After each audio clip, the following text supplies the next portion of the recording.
आज से 15 सितंबर तक पीएम मोदी करेंगे 5 राज्यों का दौरा। 3 दिवसीय दौरे पर 5 राज्यों को 71,850 करोड़ की सौगात देंगे। आज मिजोरम के ऐतिहासिक दौरे पर पीएम मोदी रेलवे लाइन सहित 9,000 करोड़ से अधिक की देंगे सौगात। मिजोरम की राजधानी आइजोल में पहली बार दिल्ली से जुड़ेगा रेल मार्ग। मिजोरम के बाद पीएम मोदी जाएंगे मणिपुर, चुराचांदपुर और राजधानी इंफाल में कई परियोजनाओं की रखेंगे आधारशिला। इंफाल के बाद पीएम मोदी गुवाहाटी में भारत रत्न भूपेन हजारिका की 100वीं जयंती के समारोह में लेंगे भाग। इस अवसर पर उपस्थित जनसमूह को संबोधित करेंगे।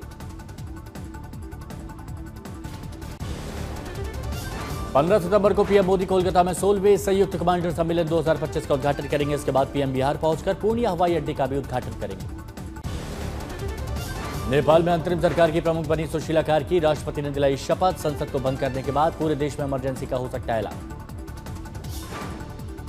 नेपाल में मंत्रिमंडल गठन की भी तैयारी। ओम प्रकाश अरियाल और कुलमान खीसिंग बनाए गए नए अंतरिम सरकार में मंत्री। जेनजी रखेगी अंतरिम सरकारों के कामों पर नजर।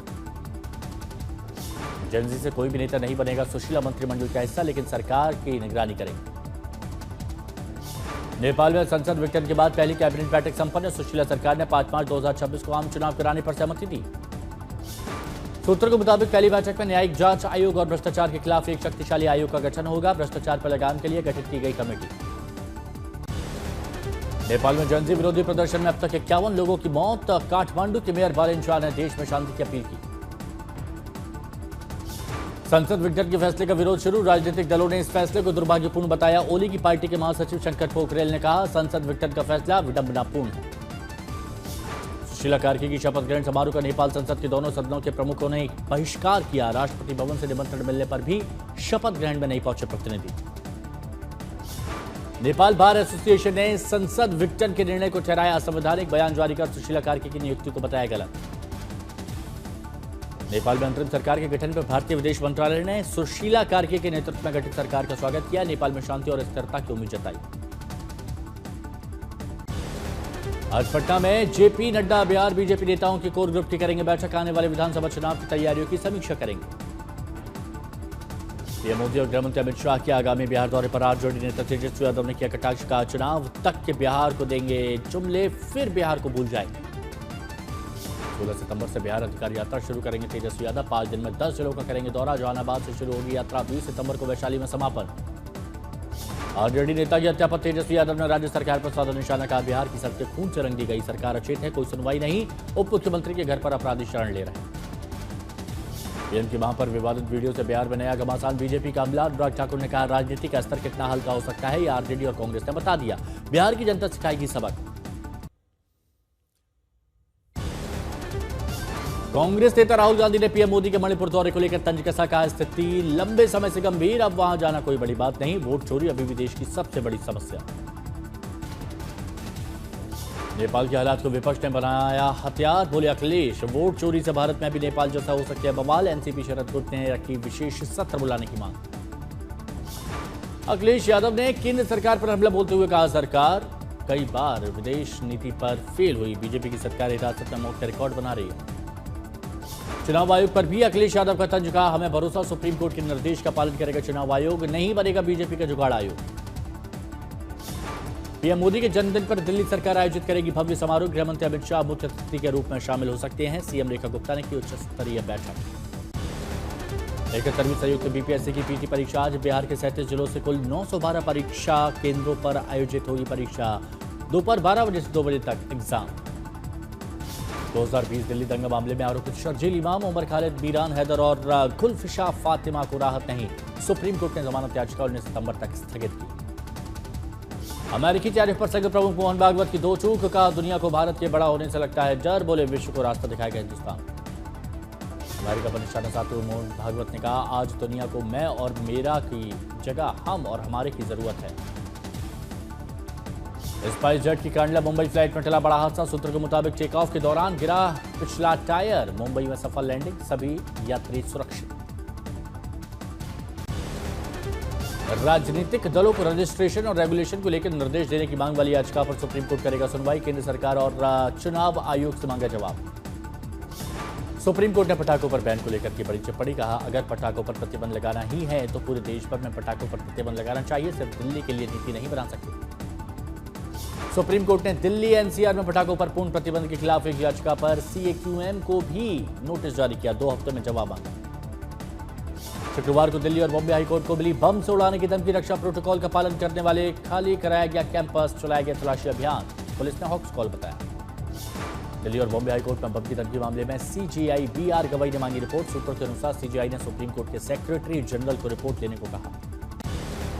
संजय राउत अपने बयान के खिलाफ की गई पुलिस शिकायत को लेकर एकनाथ शिंदे गुट पर किया पलटवार। कहा, वो डर गए हैं, भ्रष्टाचार से ताकत मिलती है, लेकिन नेपाल की क्रांति ने रास्ता दिखाया। आदित्य ठाकरे ने बीसीसीआई और केंद्र सरकार पर साधा निशाना। बोले, पाकिस्तान से मैच खेलना राष्ट्र विरोधी कदम, खिलाड़ियों से भी न खेलने की अपील। बिहार कांग्रेस की तरफ से बनाई गई एआई वीडियो पर डिप्टी सीएम एकनाथ शिंदे ने कांग्रेस पर बोला हमला। कहा, बिहार चुनाव में हार को देखकर बौखला गई है कांग्रेस, कोई मुद्दा नहीं होने के कारण कर रहे हैं ऐसा काम। राहुल गांधी का उपराष्ट्रपति शपथ समारोह में शामिल न होने पर डिप्टी सीएम एकनाथ शिंदे ने कहा तंज। कहा, नहीं दिखती राहुल गांधी में देशभक्ति राजनीति करने का नहीं था मौका। महाराष्ट्र के उप मुख्यमंत्री एकनाथ शिंदे ने दिल्ली में नवनिर्वाचित उपराष्ट्रपति सीपी राधाकृष्णन से उनके आवास पर मुलाकात की, जीत की बधाई दी। पुणे के अबेगांव तालुका में दरगाह की मरम्मत के दौरान मंदिर धुआं संरचना मिलने से बड़ा तनाव। चावड़ी मौके पर हुई इस घटना के बाद हिंदू मुस्लिम संगठनों के बीच टकराव की स्थिति।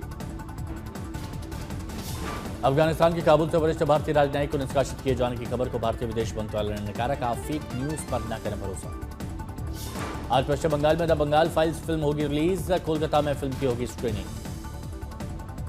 द बंगाल फाइल्स देखने के बाद बोले गिरिराज सिंह, नई पीढ़ी को यह फिल्म देखनी चाहिए, बंटवारे का सच झुटलाया नहीं जा सकता।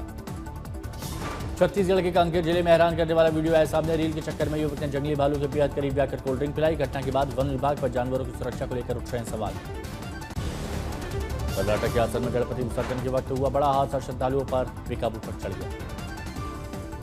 आसन हादसे में 8 लोगों की मौत, 25 से ज्यादा घायल। सभी को रेस्क्यू कर अस्पताल पहुंचाया गया। पुलिस ने आरोपी ड्राइवर को हिरासत में लिया।